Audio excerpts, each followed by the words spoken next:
I'm Venkatesh. I am a digital artist from India. Now, a few things about me. I am an engineer who turned a digital marketeer, and then I gave up all of that to become an artist full-time. Now, it's a very unlikely combination, right? I'm from India, and you can imagine that it's not a very common thing for people from India to pursue a career in art.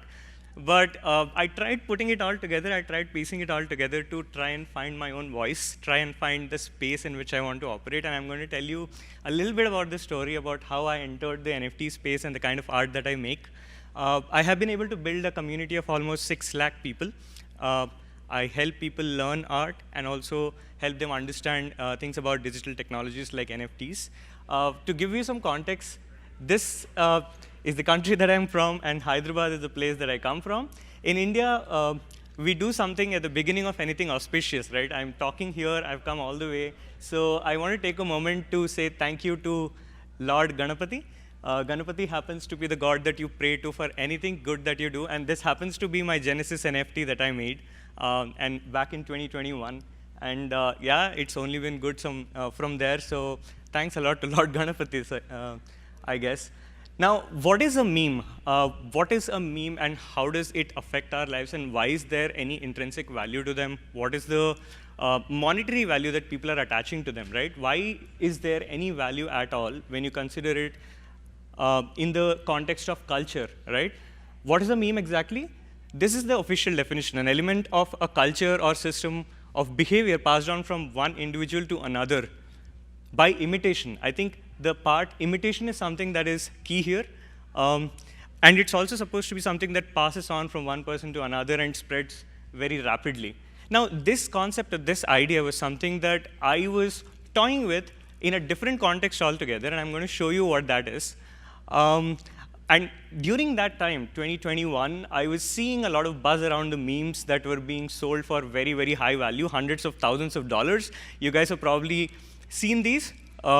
Disaster girl, Nyan cat, overly attached girlfriend, grumpy cat, all of them have gone on to sell for very, very high value. And I was in that place where I was creating art, I was trying to help other people learn art, but I wasn't really able to wrap my mind around why was there so much value being associated with these things, which are something, I mean, typically we say right-click save, right? People could right-click save it. What was the actual value to them? So I have to give you a little bit of a roundup on what I was doing during that time so I can come back again to talk about memes.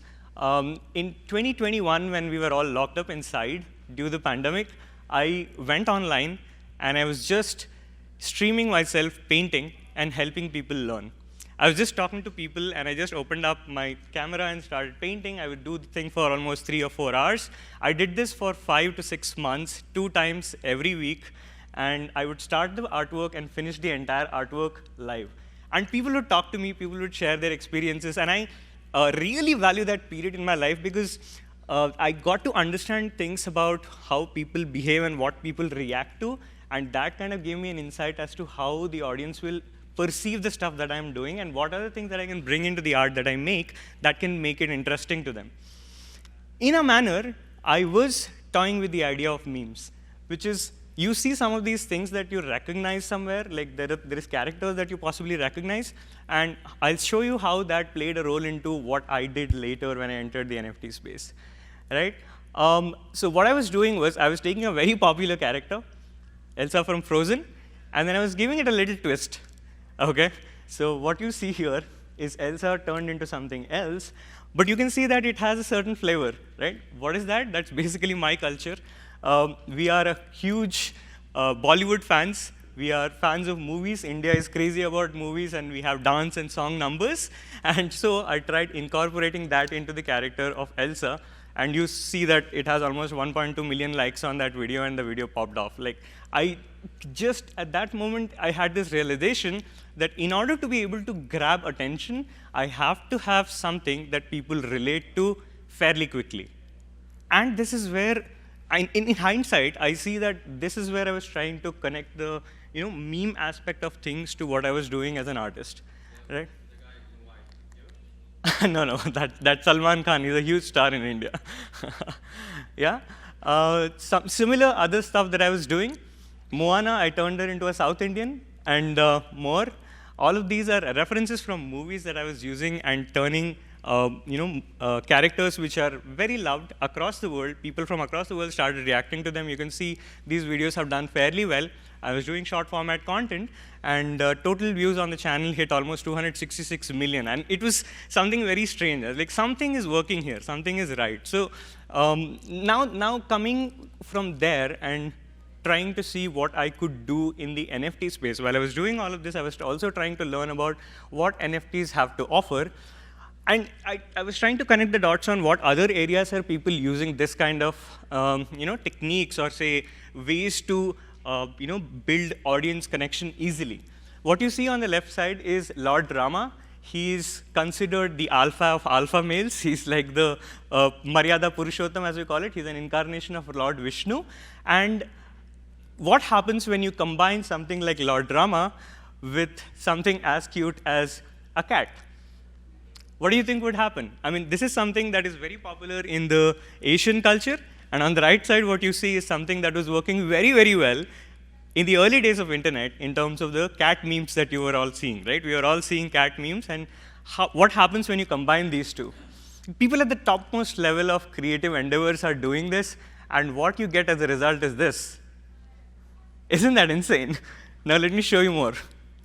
See the references. Yes? So across cultures, things are being merged together to create something that makes it easy for people to relate to the story, makes it easy for people to wrap their minds around, and also something that they visually connect with, right? Something that they find cute. So these are things that I was doing. And these similar kind of instances are present across in different genres, even in movies. Game of Death, Kill Bill, Volume 1. It can be considered tribute. It can be considered pastiche. People have been doing these kind of things. Tintin was established 1929. That is when it started. And in India, we have something called Chacha Chaudhary. He also happens to be a detective. He has a dog, which is his wingman, or say a confidant, so to say. And he goes around fighting crime. Right? Similar things are happening across. And I read this interesting book called Steal Like an Artist by Austin Kleon, in which he talks about this idea of taking different things from different areas and combining them together to create something that is a tribute of sorts, yet it is something original. Right? So how does all of this fit into the story of memes and commerce of memes? That is what we began with, right? While I was doing all of this, I was also exploring after I did the first NFT that I made. After that, there was a long gap of me trying to find my own space, find my own voice. I wasn't able to really fit into what exactly I wanted to do. And I was exploring Discord. I was talking to people, trying to understand what is it that works. And the thing that I think makes you mature in the NFT space is getting scammed, right? I got scammed. I lost everything, everything that I made. And that is when I found this cute little guy. All right, so I discovered the power of what Pepe was able to do. And in an effort to try and somehow salvage the situation, I started creating Pepe art. It all started very simple. It was very small in the beginning. I was just making memes which were small and some characters that you recognize. You see the same ideas that I talked about when I was doing stuff on YouTube. The same thing, I brought it here and I started making, and I was seeing good response to the art that I was creating. And from there on, I went on to go ahead and create more and more intricate pieces. I was able to push myself more. I was able to create art that was more elaborate, and I was trying to bring in all these cultural aspects from different areas of my interest and bringing them together into the art that I was making. What you see here are things that I took from Renaissance art, pop culture, movies that I love, and things that other Pepe artists were making. I was bringing all of them together so that the person or the people who are part of this community understand and kind of get behind the art that I was creating. And I was also able to help and support other artists who were doing similar stuff. So this has been my journey, and I have absolutely loved. Yes, please. How I create this? So it's all done in hand.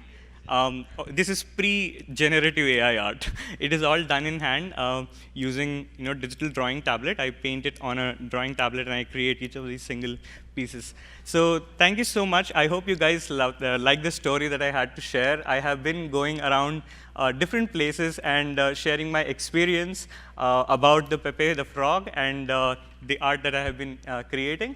And this has been a wonderful journey. Thank you so much for being a part of it.